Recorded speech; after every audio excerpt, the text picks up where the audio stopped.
제오민 100유닛? 그럼 뭐 약간 독살하려고 그러나 싶기도 하고 예산 근데 여쭤보기가 참 그냥 사실 쉽진 저희가 않아요. 그렇죠. 여쭤보는 게 얼마까지 보고 오셨어요? 약간 이런 느낌이라서 이런 코미디를 통해서 우리를 한번 되돌아보고 너무 모든 거를 물질적으로 먼저 권하고 있는 건 아닌지를 되짚어보게 되는 것 같습니다.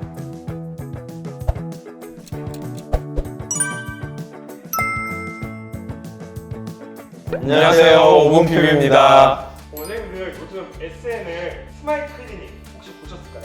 봤죠? 너무 재밌었어요. 보니까 실장님이 상담하고 가격도 깎고 예약도 넣으시고 영어 전체 영어까지 막 다 하시는 것 같더라고요. 훌륭한 실장님. 알아서 척척 알아서 해주시는 척척. 연봉이 한 1억 될 것 같아요, 그죠? 네. 그분은? 그 정도 하면 드려야죠. 맞아요, 드릴 수 그런 있습니다. 실장님 한 분 계셨으면 우리 실장님도 잘하세요. 물론 그렇죠. 저희도 오해하지 굉장히 말고. 예. 네. 저희도 이제 피부과 의사들이고 운영을 하니까 주변에서도 막 이제 실제 저러냐고 물어보기도 하는데 그래서 오늘은 저희가 SNL 속의 스마일 클리닉 상담 장면을 보면서 현실과 픽션의 차이를 짚어보겠습니다. 이수지 실장님 저랑 상담 한번 하시죠. 보면은 이중턱이라고 후에는 뭐 제네보톡스 이 장면 바로 SNL 속 스마일 클리닉인데요. 피부 시술을 하는 병원 같은 곳이에요. 쇼츠 보시면 이수지 실장님이 김사랑 사진 하나 보고 말도 안 되는 욕을 하는 분께 매우 스마일하면서 추천 들어가는데요. 이렇게 한 번에 3-4개씩 시술을 막 추천하면 저 같아도 약간 이제 환자 입장에서는 놀랄 것 같은데 원장 입장에서는 고맙지만 약간 웃기더라고요. 제오민 100유닛? 그건 뭐 약간 독살하려고 그러나 싶기도 하고 얼굴에만 놓기는 좀 그쵸. 많죠. 예. 인모드 에펙스 그리고 뭐 울세라 쫙 뭐 거기에 코끝이 살짝 뭉뜩하신 것 같아요까지 풀옵션 상담이 한 큐에 다 나옵니다. 저 실 넣는 거 얘기하는 것 같거든요. 근데 이제 보자마자 이렇게 막 패키지 막 여러 개 던지는 거 좀 위험할 수가 있을 것 같아요. 실제로 이제 의료 현장에서는 저희는 사실 저희가 먼저 진료를 보고 보통 들어가잖아요. 그래서 얼굴형이라던가 뭐 피부 탄력, 타입 뭐 이런 거를 종합적으로 저희가 이제 고려를 해서 맞춰서 사실 저희는 추천을 드리는 건데 뭐 재밌자고 만든 뭐 일종의 꽁트 같은 그런 느낌 같아요. 네, 네. 실제로 저렇게 외모 지적을 받으면서 시술 추천을 받으면 좀 당황스러울 수 있을 것 같아요. 환자분이 원치 않는 부분까지 먼저 콕 집어 말하기보다는 환자분께서 정말 원하는 게 무엇인지 먼저 충분히 들어보는 게 더 중요합니다. 같이 들어가실 때 가끔씩요. 저렇게 계산기로 보여줘, 실제로도? 유명한 대사죠. 이건 어디 가서 말하지 마세요. 제가 여기까진 해드리는 거예요. 이건 좀 웃기긴 한데 슬픈 장면이에요. 가격을 깎아주는 척 하면서 소비자 심리를 건드리는 건데요. 병원은 흥정하는 곳이 아니라 내 몸에 맞는 치료를 결정하는 곳이니까 정확한 진단과 시술 계획이 없으면 300만 원이 아니라 30만 원도 비쌀 수 있는 거죠. 네. 그래서 정말 재밌는 장면이지만 중요한 메시지도 있어요. 그래서 금액이 문제가 아니라 시술이 나한테 맞는지 정말 필요한 건지부터 체크를 하는 게 먼저라고 생각을 합니다. 상담은 영업이 아니라 치료의 시작이거든요. 이런 코미디를 통해서 우리를 한번 되돌아보고 너무 모든 거를 물질적으로 먼저 권하고 있는 건 아닌지를 되짚어보게 되는 것 같습니다. 영상을 보시면 실장이 마음대로 하는 것처럼 생각하실 수는 있겠지만 저희 병원 같은 경우는 이제 소통을 하고 있다. 그렇죠. 모든 시술에는 소위 이제 말하는 정가 그 마진 안에서는 약간 왔다 갔다 할 수 있는데 먼저 가격부터 확 밀어넣고 흥정하듯이 누구한테는 말씀하시면 안 됩니다 이렇게까지 하는 거는 뭐 제 스타일은 아닌 것 같아요. 네, 저희 지점은 정가제입니다.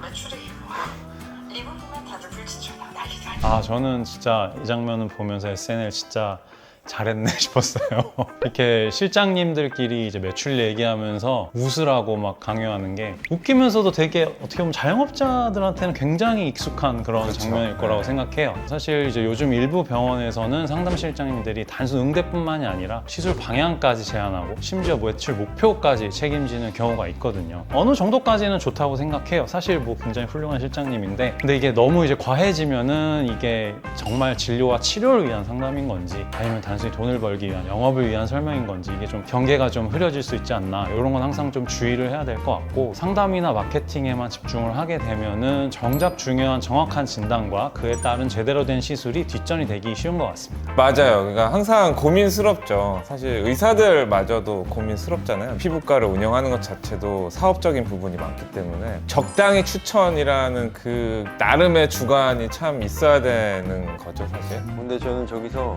이수지 실장님 부장님의 너무 존경스러운 부분은 CS를 담당해주는 게 저는 맞아요. 웃자. 웃자라는 건 누가 봐도 되게 좋은 거니까. 그러니까요. 매출도 어느 정도 신경을 써주는 건 좋아요. 근데 아마도 저기서 매출 신경 쓰는 건 자기들 인센 인센은 가지고 있겠죠. 그럴 건데 인센을 타기 위해서 필요 없는 걸 억지로 밀어넣기를 하는 거는 지 양을 해야 되지 않을까. 그게 포인트가 아닐까 싶습니다. 그러면 실장 상담이랑 원장님들께서 직접 해주시는 상담 좀 어떤 차이가 있을까요? 제가 옛날에 근무했던 병원 중에는 실장 상담님하고 제가 들어가서 그냥 단순히 시술만 했던 케이스들도 있었거든요. 근데 그러면 가끔은 이걸 왜 했지? 라는 것들이 되게 많았어요. 아까 얘기했듯이 울세라가 모든 사람들한테 다 맞는 시술이 아니라 그랬잖아요. 근데 이제 사람들은 울세라가 대명사급이니까 저 무조건 울세라 해야 될 것 같아요. 주변에서 울세라니까 좋대요 하고 오시거든요. 근데 그런 분들한테 봤는데 하면 안 될 것 같은 분도 있어요, 분명히. 근데 실장님 상담하고 제가 들어갔는데 안 할 수는 없잖아요. 이미 울세라 한다 그러고 결제까지 다 하고 마취까지 다 바르고 마음 먹고 계시는데 들어가서 울세라 안 맞는 것 같으니까 일단 깨우세요. 그러면 이게 이제 모든 신뢰관계가 무너지는 거거든요. 그런 면에 있어서 의사가 한 번은 꼭 봐야 된다는 게 저의 신념입니다. 네네.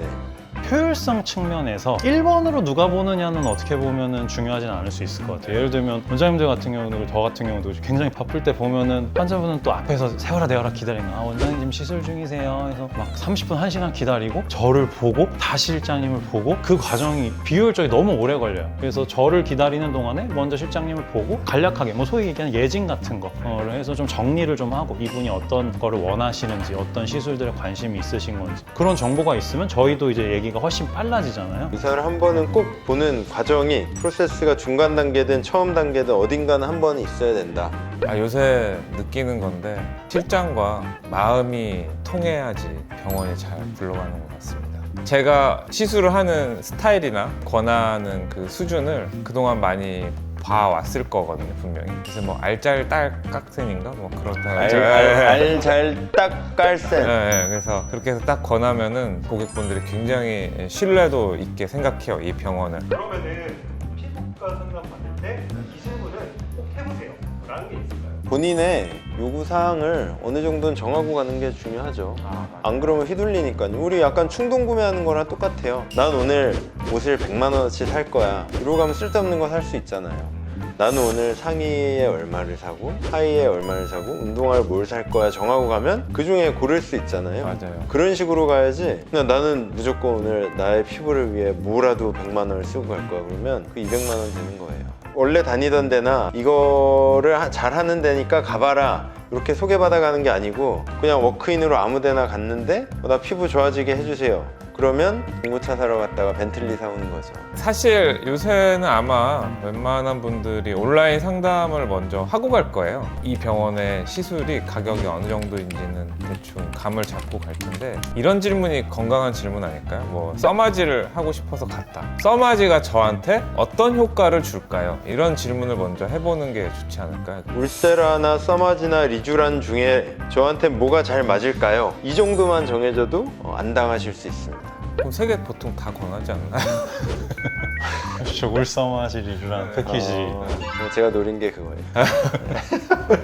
저는 조금 더 세속적으로 얘기를 하면은 사실 예산을 좀 말씀해 주시면은 좋을 것 같다는 생각을 하는 게 저희도 과잉 진료냐 아니면 그게 항상 그 선을 저도 눈치를 보는 게 이분이 예를 들어서 뭐 한 50만 원을 생각하고 오셨는데 제가 울세라 권해버리면 저는 뭐 과잉 진료한 사람이 돼버릴 수도 있는 건데 지금 뭐 슈링크를 권했다 하면 되게 효율적으로 잘 권해주셨다 이렇게 될 수도 있고 근데 어떤 분은 나는 좀 비싸도 가장 좋은 거 받아보고 싶다 하면은 울세라 권해주면 만족을 하실 수 있는 그런 거라 대략적으로나마 이제 생각하고 계신 예산을 말씀을 해주시면은 조금 더 추천드리기가 편할 수도 편할 있겠네요. 수도 있겠다. 저는 가끔 그런 생각을 좀. 네. 예산 근데 여쭤보기가 참 그냥 사실 쉽진 저희가 않아요. 그렇죠. 여쭤보는 게 얼마까지 보고 오셨어요? 약간 이런 그런 느낌이라서 그죠 쉽지는 않죠. 어렵다.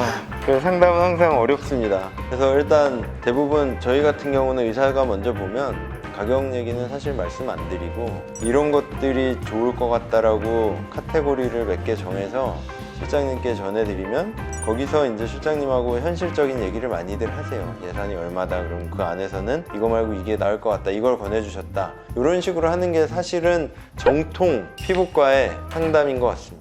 그렇죠. 이제 제대로 상담을 받기 위해서는 일단 자기가 어떤 변화를 하고 싶은지 조금 고민을 해보시면 좋고, 관심 있는 시술이 자기에게 어떤 효과를 낼지도 한번 꼭 여쭤보시면 좋을 것 같고. 공부도 좀 하시고. 그렇죠. 예, 공부를 약간 해서, 그죠. 이제 예산을 좀 설정을 해주신다면은 비슷한 효과를 가진 다양한 시술 중에 추천드리기가 좀 더 쉬울 것 같고요. 그리고 무엇보다 순서가 어떻게 되든 의사를 꼭 한번 만나보고 시술을 결정을 하시는 게 좋지 않을까 싶습니다.